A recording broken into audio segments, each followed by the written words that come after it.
Psychoanalytic criticism ഒരു theory practical ഫോമിലും available ആയിട്ടുള്ള ഒരു ട്രീറ്റ്മെൻറ്റ് ഏരിയ കൂടിയാണ് psycho analysis. So techniques of psycho analysis in the interpretation of literature when it is used, then it is called psychoanalytic criticism. So psychoanalysis is a form of therapy for curing mental disorder. മെയിനായിട്ടുള്ള അതിൻ്റെ aim അല്ലെങ്കിൽ അതിൻ്റെ the purpose of this area analysis is about curing of mental disorder.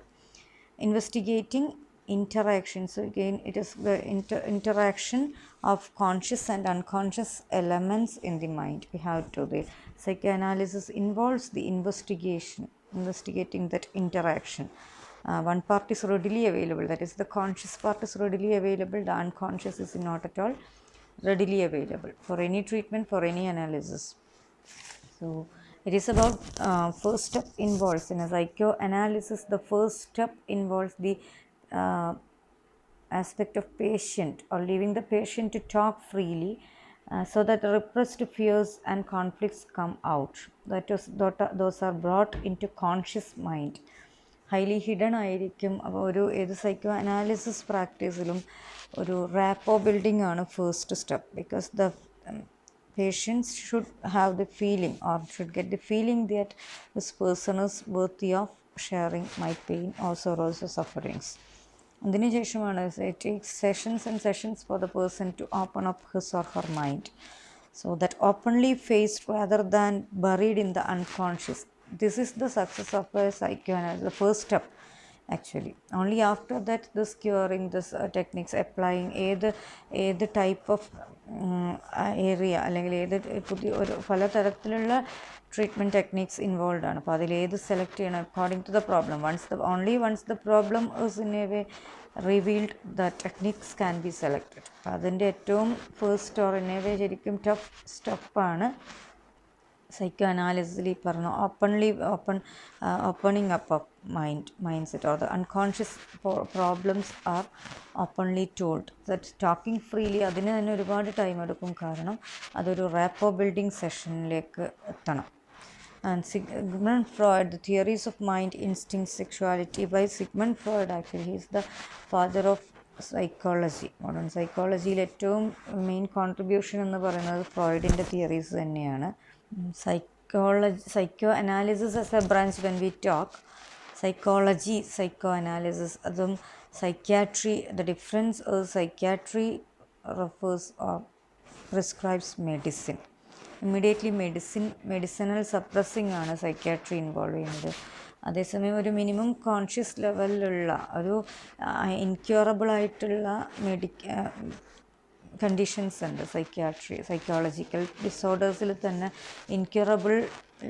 ഇൻക്യൂറബിളായിട്ട് list out ചെയ്തിട്ടുള്ള psychic ഡിസോർഡേഴ്സിന് the patients are unable to have the any consciousness, any talking free talking ഒന്നും ഒരു possibility ഇല്ലാത്തിടത്ത് psychiatry മാത്രമേ possibility ഉള്ളൂ. അതേസമയം psychological techniques അല്ലെങ്കിൽ അതിൽ പല ട്രീറ്റ്മെൻറ്റ് കൗൺസിലിംഗ് മോഡ് വർക്കൗട്ട് ചെയ്യുന്നത് ഇഫ് ദ ചില പ്രോബ്ലംസ് കൊണ്ടുള്ള ചില ഡിസോർഡേഴ്സിന് വേണ്ടിയിട്ടാണ്.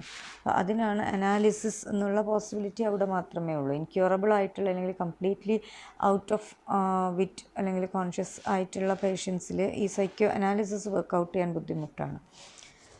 പിന്നെ ഫ്രോയിഡിൻ്റെ theories, when we talk about Freudian models, Freudian aspects, അതിൽ രണ്ട് തരത്തിലും മെയിനായിട്ടും ഫ്രോയിഡ് മോഡൽ ഓഫ് മൈൻഡ് എന്ന് പറഞ്ഞിട്ട് ഫങ്ഷണൽ ആസ്പെക്ട്, രണ്ട് തരത്തിലാണ് മൈൻഡിൻ്റെ ഡിവിഷൻ. മൈൻഡിൻ്റെ പാർട്ടായിട്ട് നമ്മളിപ്പോൾ as we talk about the divisions of parts of an organ, mind is divided into 3 എന്നാണ്: കോൺഷ്യസ്, സബ് കോൺഷ്യസ്, അൺകോൺഷ്യസ്.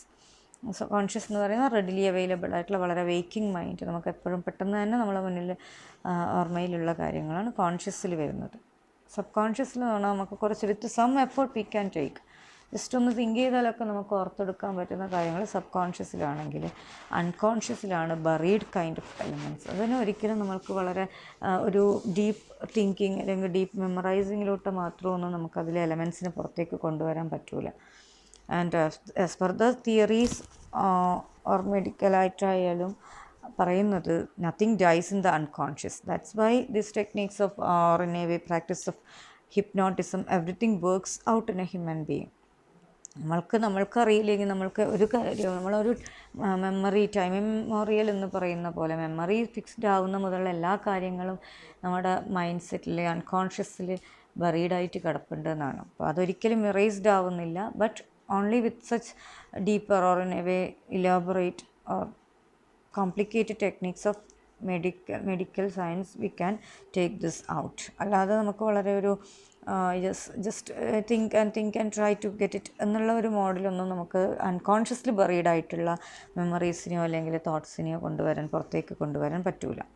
പിന്നെ Freud proposes 3 functional aspects of mind. അത് പാർട്സ് അല്ല, മൈൻഡിൻ്റെ ഡിവിഷൻ അല്ല, അത് ഫങ്ഷൻ ചെയ്യുന്ന ഒരു മൈൻഡ് സെറ്റ് എങ്ങനെ function ചെയ്യുന്നു എന്നുള്ളതിന് ഫ്രോയിഡ് ഒരു മോഡൽ ഓഫ് മൈൻഡ് ഫങ്ഷനിങ് അത് പ്രപ്പോസ് ചെയ്യുന്നുണ്ട്. അതിൽ 3 കാര്യങ്ങളാണ്: id, ego and super ego. Id is the pleasure principle, that is the seat of instincts. അപ്പം ഈ 3-ൽ ഏത് ഡൊമിനേറ്റ് ചെയ്യുന്നു? ഇഡാണോ, ഈഗോ ആണോ, സൂപ്പർ ഈഗോ ആണോ ഡൊമിനേറ്റ് ചെയ്യുന്നത്?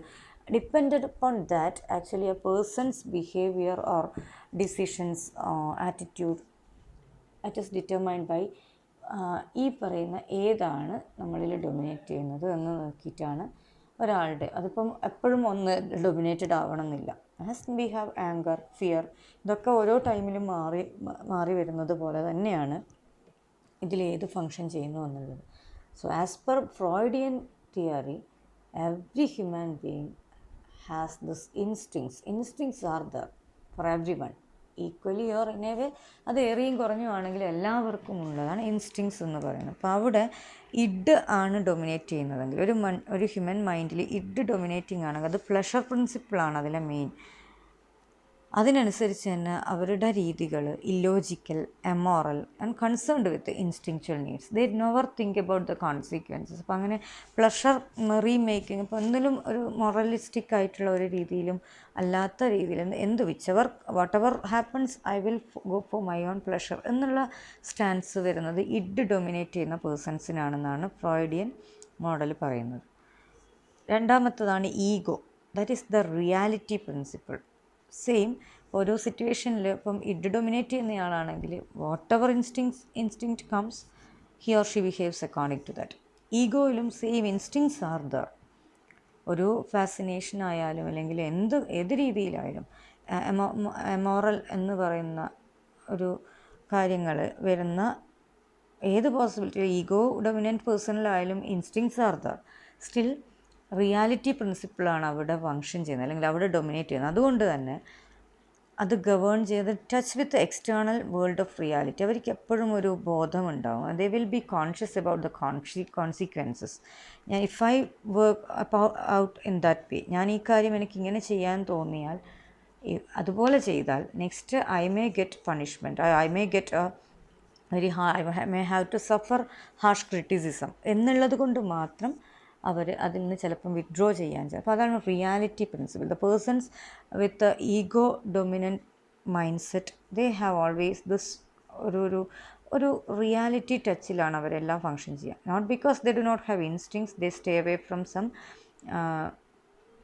Of the instinctual needs. അതല്ല, പക്ഷേ അവർ റിയാലിറ്റി പ്രിൻസിപ്പിളിൽ always they will be conscious. Third ടൈപ്പാണ് super ego. Super ego is the morality principle of the mind. It's value based or evaluative by nature. അപ്പം ആ super ego dominant ആളിലും മനസ്സിലാക്കേണ്ട കാര്യം എന്നുള്ളത് ഇൻസ്റ്റിങ്സ് ആർ ദർ.